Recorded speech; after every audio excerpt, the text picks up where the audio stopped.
গ্রাম অঞ্চলে জন্মগ্রহণ করে আর কৃষকের ছেলে হয়ে যদি কৃষিকাজ না করে তা কি করে হয়। তাই তো আজ আমি ধান নেওয়ার কাজ করতে চলে আসলাম। আর হ্যাঁ, গ্রামের ছেলেরা চাইলে সবকিছু করতে পারে। এ ধরুন কৃষিকাজ থেকে শুরু করে চাইলে ভালো পড়াশোনা করে দেশের একজন বিসিএস ক্যাডারও হতে পারে। দেশে এমন দৃষ্টান্ত অনেক আছে, তবে সবকিছু ডিপেন্ড করে আমাদের নিজের উপরে। আমরা আসলে কি হতে চাই, আমাদের লক্ষ্য কি, আমাদের স্বপ্ন কি, আসলে সেটাই হচ্ছে গিয়ে মেইন।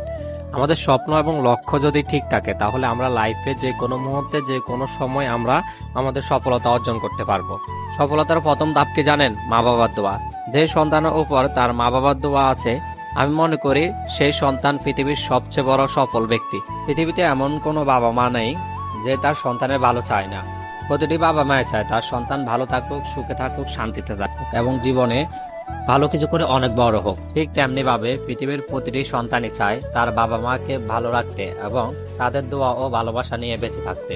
কিন্তু দুঃখের বিষয় কি জানেন? সন্তানরা যেমন অনেক সময় অনেক ভুল কিছু করে ফেলে, ঠিক তেমনি ভাবে অনেক বাবা মাও অনেক ভুল করে থাকে, যার ফলে ঘটে যায় নানা সময় নানা রকম ঘটনা, যা শুনতেও বেশ খারাপ লাগে। তবে এখানে অধিকাংশ বাবা মা এবং সন্তানরা যে ভুলটা করে থাকে তাহলে একজন সন্তান তার বাবা মায়ের অবস্থা কিংবা পরিস্থিতি না বুঝে বিভিন্ন সময় বিভিন্ন কিছু নিয়ে বাবা মায়ের সাথে রাগারাগি করে থাকে। ঠিক তেমনি ভাবে বাবা মা ও তার সন্তানের অবস্থা অথবা পরিস্থিতি না বুঝে বিভিন্ন সময় বিভিন্নভাবে রাগারাগি করে, যা আমার মতে একদমই ঠিক না।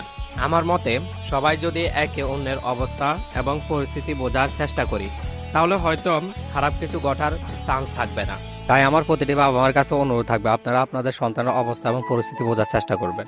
আর হ্যাঁ, প্রতিটি সন্তানের কাছে আমি বিশেষভাবে অনুরোধ করব, আপনারা কখনোই বাবা মায়ের সাথে বেয়াদবি করবেন না।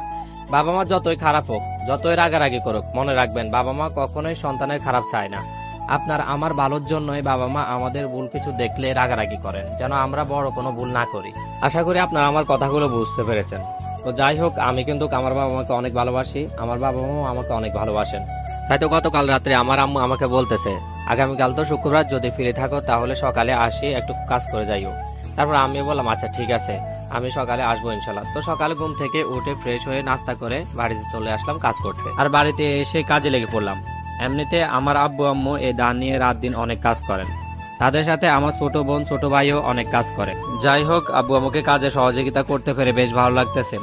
আসলে আপন কাজে লাজ নাই, কারণ কোনো কাজকে ছোট করে দেখার সুযোগ নেই। প্রতিটি কাজের সাথে আমাদের জীবনযাপনের সম্পর্ক রয়েছে।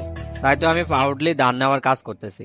আমাকে ধান নেওয়ার কাজে আমার আম্মু হেল্প করতেছে, আর আমি ধানগুলো মেশিনে ধরে রাখলাম, কারণ মেশিনটা মোটর চলতেছে, যার ফলে ধান নিতে তেমন কোনো কষ্ট হচ্ছে না। একটা সময় অনেক কষ্ট হতো, কারণ তখন পায়ে চাপ দিয়ে মেশিনটা চালাতে হতো। তো এখন যেহেতু মোটর আছে, খুব অল্প সময়ের মধ্যে খুব সহজে অনেকগুলো ধান নেওয়া যায়। তো আমরা আসলে সবগুলো ধান নিয়ে শেষ করে ফেলছি অল্প সময়ের মধ্যে। তো যাই হোক, সবার প্রতি ভালোবাসা রেখে আজকের মতো বিদায় নিচ্ছি। সবাই ভালো থাকবেন, সুস্থ থাকবেন, আল্লাহ হাফেজ।